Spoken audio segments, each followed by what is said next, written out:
This is SelfWork, and I'm Dr. Margaret Rutherford. At SelfWork, we'll discuss psychological and emotional issues common in today's world and what to do about them.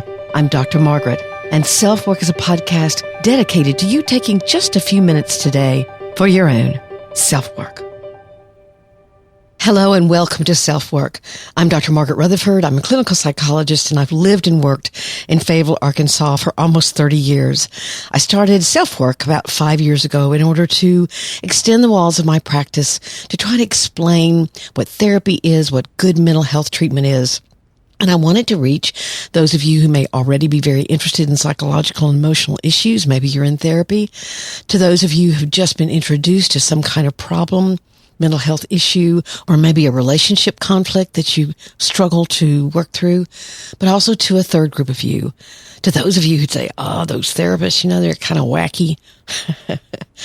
Yeah, I'm a little wacky actually, but I'm a therapist because I got good therapy and I'm a firm believer in it. So self-work isn't therapy, but hopefully you can learn something about the therapeutic process and about those kinds of issues that you'll consider trying it out if you need to. I want to thank someone who left me a review on Amazon for my book, Perfectly Hidden Depression. They said, I picked up this book and couldn't put it down. Be certain to check in on the seemingly strong people in your life and see if they are mentally okay. And I would add to that, are they emotionally okay? Do they ever talk about their emotions? But thank you so much. I wish I had your name so I could thank you in person, but please know how much your review is appreciated. Disappointment is something we all have to work through, but how well do you do it? I had the chance this past week to do just that. I got disappointed and have tried to watch myself go through the different stages of changing my perspective, allowing myself to grieve a bit, but also trying to see what had happened as part of the larger scheme. Of course, with the backdrop of the battles for life itself going on in the world, there's a constant, dramatic, and powerful perspective to be had there. Yet it's important to know that you can work through disappointment that's linked to something you thought would happen, had counted on, put energy into, and then you see it vanish. The listener voicemail is from someone who listened to me on YouTube, and I was talking about enmeshment. Not only has she recognized that she and her mom were highly enmeshed, now she's obsessed with finding out information about it and doesn't know what to do. She has a label, but now what? I'll do my best to give her some ideas. So today in this episode, sponsored by BetterHelp, we'll focus on the ins and outs of disappointment, a bit about what's actually happening in your brain, interestingly enough, and we'll touch on what's called locus of control. And if you ever took Psychology 101, you probably talked about locus of control. And of course, we'll always talk about what you can do about disappointment.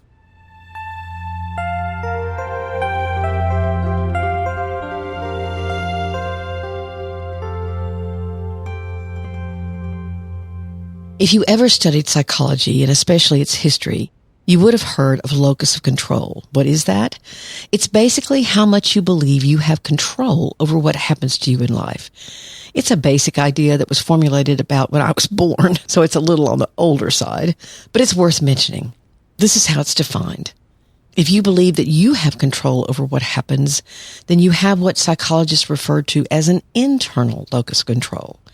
If you believe that you have no control over what happens and that external variables are to blame, then you have what is known as an external locus of control. So it's on a spectrum, internal to external.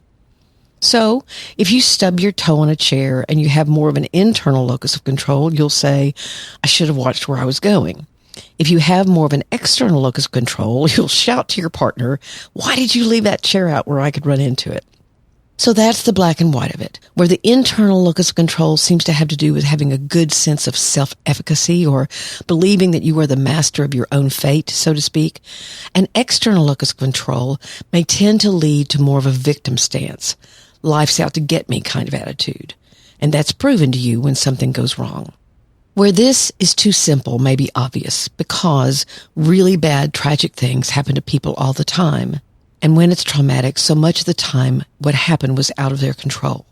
But we're not talking about trauma today. We're talking about disappointment. Let's look at the locus of control as a spectrum. And remember, no one is totally one way or the other, but these are statements that might reflect an external locus of control. I often feel that I have little control over my life or what happens to me. It isn't worth setting goals or making plans because too many things can happen that are outside of my control. Life is a game of chance. Individuals have little influence over the events of the world. Those are external locus of control kind of statements or beliefs. Here's internal locus of control. If you work hard and commit yourself to a goal, you can achieve anything. There is no such thing as fate or destiny. If you study hard and are well prepared, you can do well. Luck has little to do with success. It's mostly a matter of dedication and effort. Now, you can hear how both of these statements or this set of statements are pretty skewed, but I wanted to offer really clear-cut examples of the extremes of both and know that most people live right dab in the middle. But what does this have to do with disappointment? Actually, a lot. First, what kind of disappointment are we really talking about today?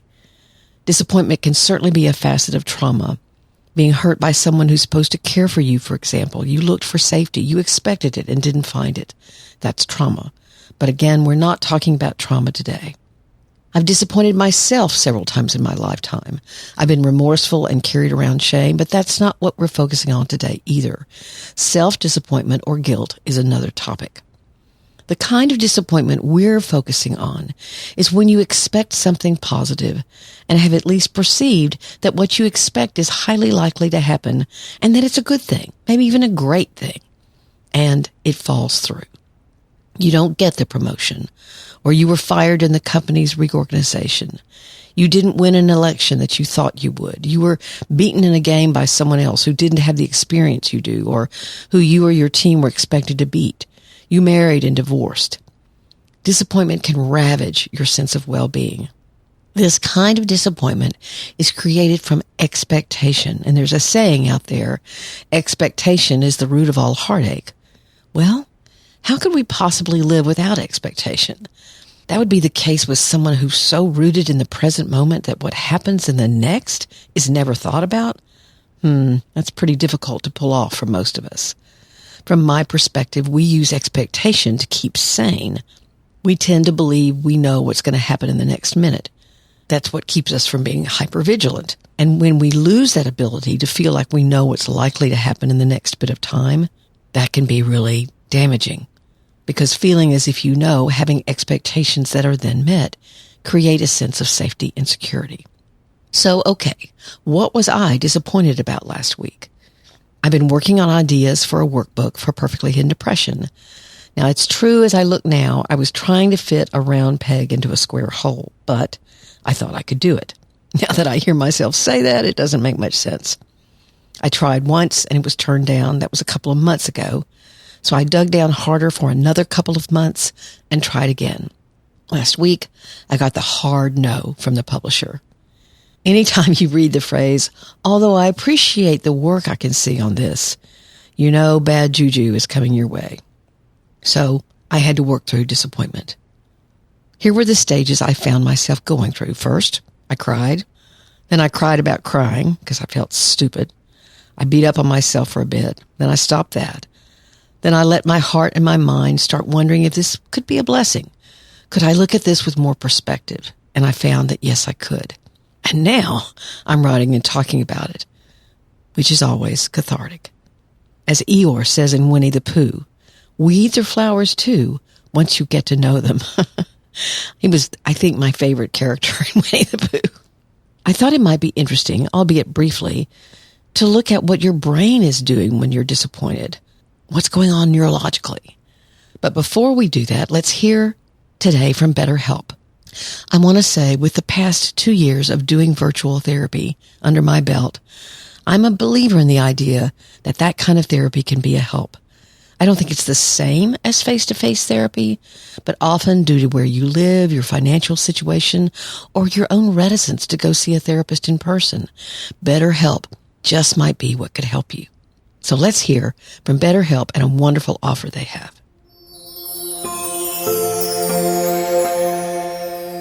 BetterHelp has been a sponsor of SelfWork for at least a year or more, and I'm so glad to have them on board. BetterHelp isn't a crisis line, and it's not self-help. It's actual professional therapy online. And as I've done much more virtual work during the pandemic, I've seen firsthand how effective and convenient virtual work is. When you contact BetterHelp, you'll get a response from a licensed therapist in as little as 48 hours, and they'll make sure you feel your therapist is a wonderful match for you. I, of course, tried this, and I was impressed with the therapist they presented to me as well as what the therapists themselves offered. And BetterHelp and I want 2022 to be your most mentally healthy year ever. So just visit BetterHelp.com/selfwork and you'll get a special offer to get 10% off your first month of BetterHelp. Again, that's BetterHelp.com/selfwork. Hope you'll give it a try, especially getting 2022 off to a great start.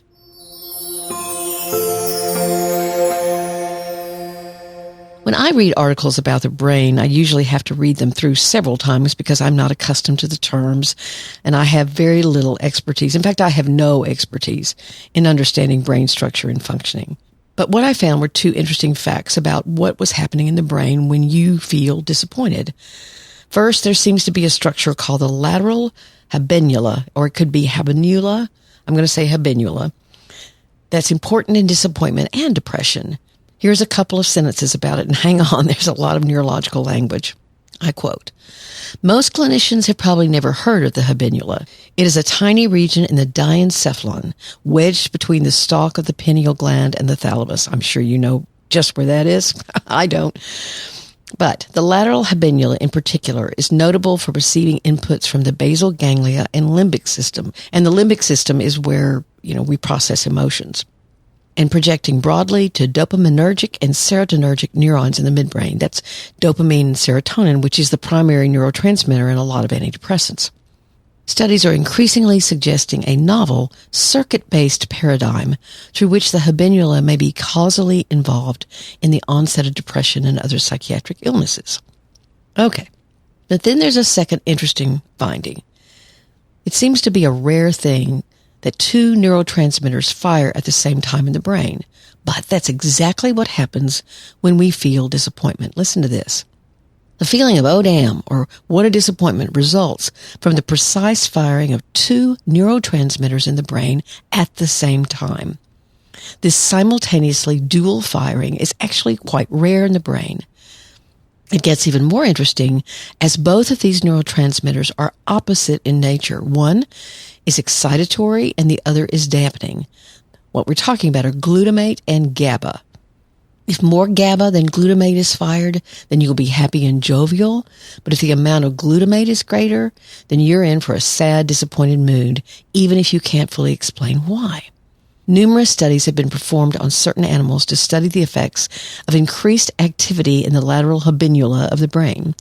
In one such study, monkeys were expecting a sip of fruit juice, but didn't get it, resulting in sulking and disappointment.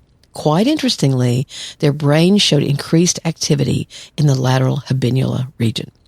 Okay, enough of that. Now you can ask people, do you know what a lateral habenula is?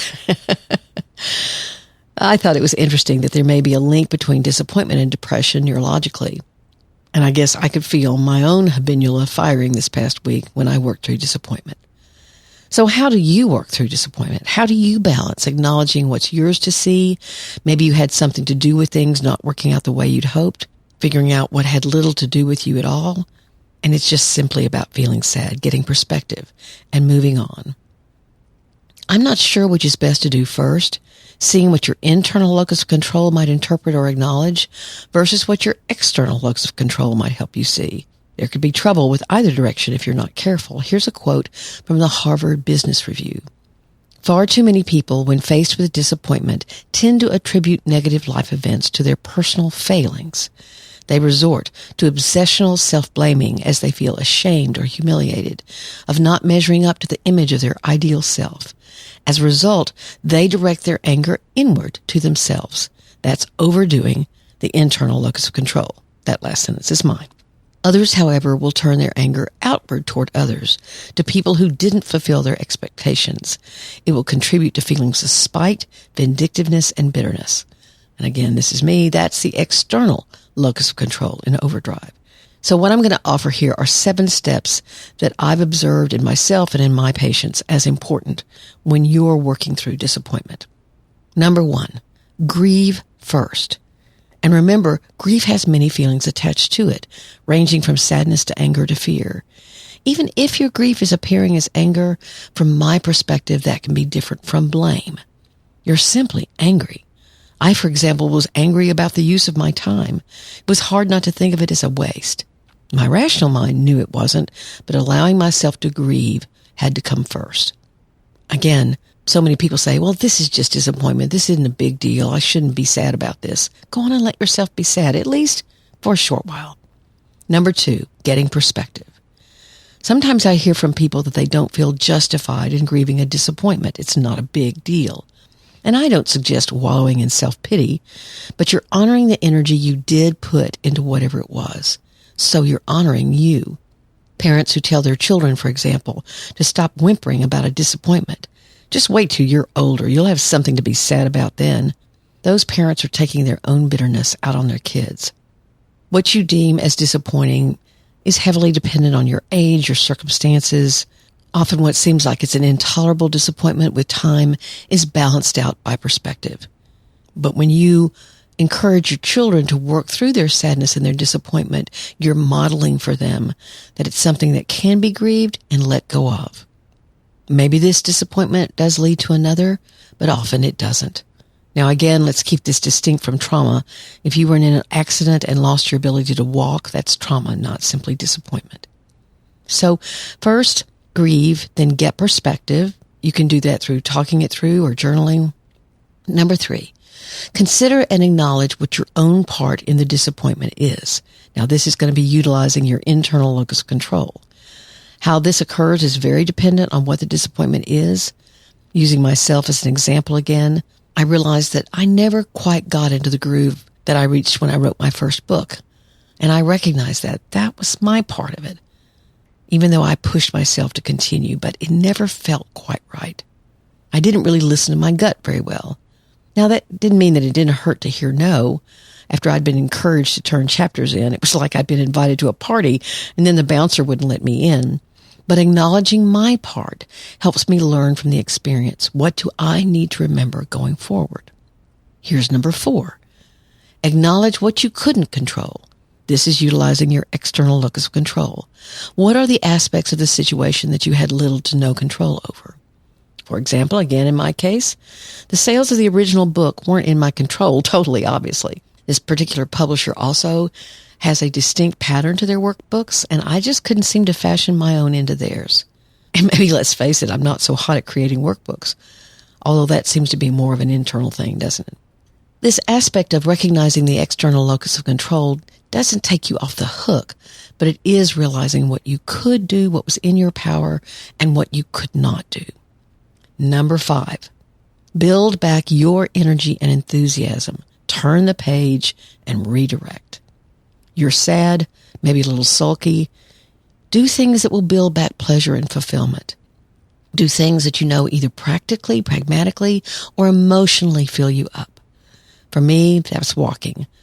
I'm rejuvenated when I do that, or when I work out, or I fix a really good Italian meal, listening to a book I've been meaning to, cleaning out a drawer, or volunteering at the local food bank. Something as simple as changing the sheets on the bed can feel like you're turning the page. Anything to create an experience of moving on. Number 6, look for the windows that are opening as one door closes. There's always another path to travel, even if it's not the one you believe would be your life. This awareness is true unless you get stuck in disappointment, self-pity, or bitterness. And you certainly don't want to do that.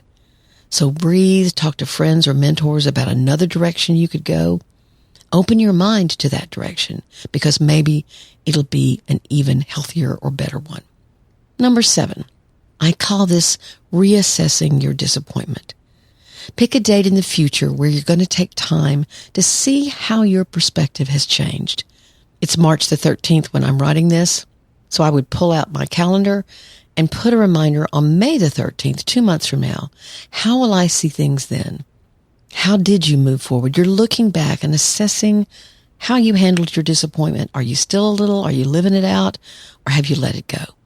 And what did you learn along the way? Maybe one of the most surprising disappointments of my life at the time was being fired from my first job as a therapist right out of graduate school. I'd gotten the job.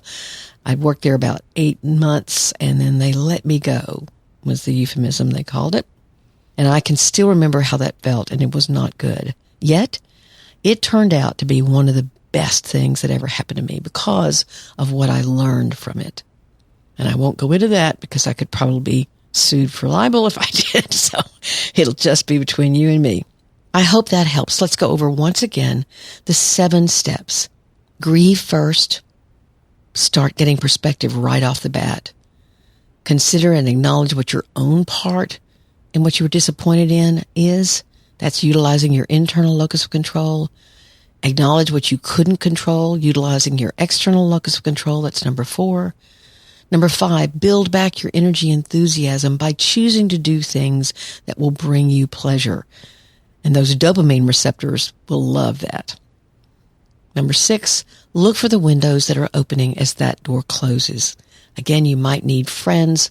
I'm going to meet with my staff. My staff, that sounds so important. I'm going to meet with the people I work with, and we're going to see what kind of ideas that we can float by. And number 7, reassess your disappointment. Take time in the next 2 or 3 months or even 6 months to look back and say, all right, how do I perceive that now? What am I holding on to, and what do I still need to work on to let go? I hope that's helpful in your own working through disappointment.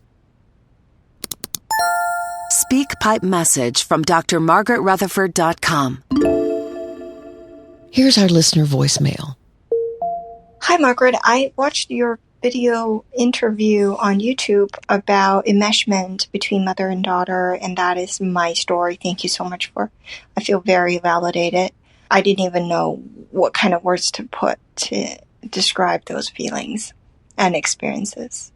So my question is, how do I take care of myself? Now I just found out, because what I mean by that is I found myself obsessed with getting more information about this issue. And there had been so much trauma in this process of being parentified or enmeshed, where my mom was probably a sex and love addict or maybe narcissistic. So she had constant catastrophe and crisis in her life, which I try to help her go through. And she eventually divorced my father in a very violent way. So there was a lot of hospitalizations, seeing my parents in hospitals. My dad had a car accident during the divorce. My mom had a surgery during the divorce from various reasons. There was just so much trauma. So my head is telling me, oh, I'm a mom now. I gotta heal these things fast. So I can't stop reading. Is that gonna traumatize myself again? How do I take care of myself? What I heard when I first listened to this voicemail was some relief that her complicated dynamic with primarily her mom, what she'd been experiencing for years as her life becoming focused on what her mother needed, and that had not seemed right. That dynamic now had a name, and that name was enmeshment. She'd been her mother's caregiver and emergency service provider for quite a long time. She called it a pseudo-adult role. And now she is a mother herself, and certainly not wanting to pass on what she'd experienced. But the second time I listened, I heard more fear, that somehow she wouldn't be able to get enough information about enmeshment to avoid doing that to her own children or to change things with her mom. It was a little unclear to me how stable her dad might be.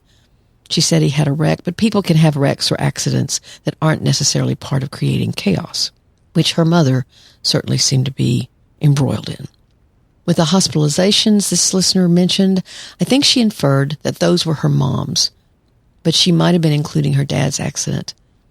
It also sounded as if her mom had some kind of chronic mental condition, which only complicates how she might extricate herself from needing to fix her mom's situation. And certainly, she sounds exhausted. But I think my major reaction was that she's looking for answers primarily in what she could learn in information.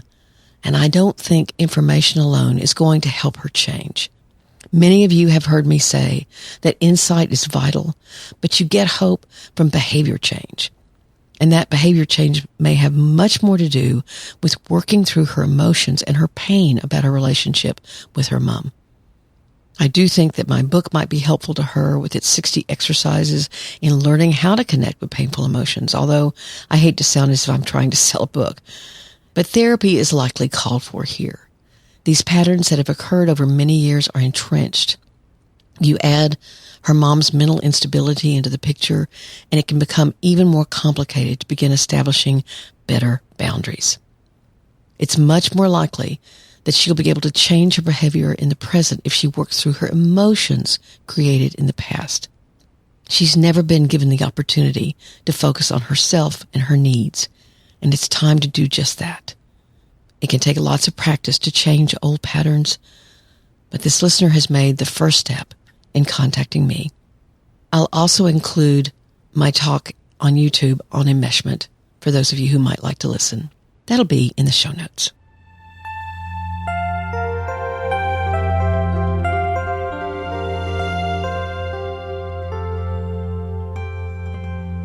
I want to thank you all for being here today.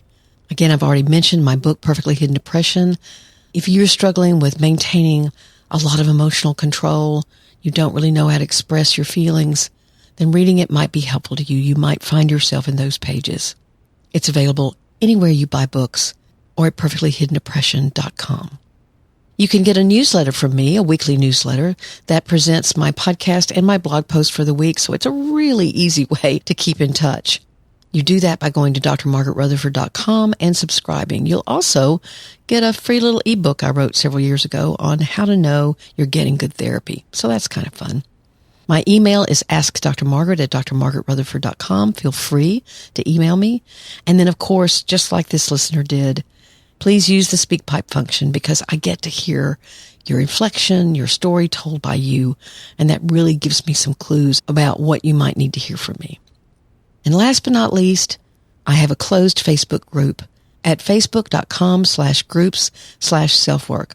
We had a little impromptu Zoom meeting this weekend, and there were about a dozen of us there, and we got to talk and get to know one another a little bit better. It was really great. I'd love to have you there. Thank you for taking your time to listen to SelfWork and sharing your enjoyment of it with other people. Please take very good care in these troubled times. I'm Dr. Margaret, and this has been SelfWork.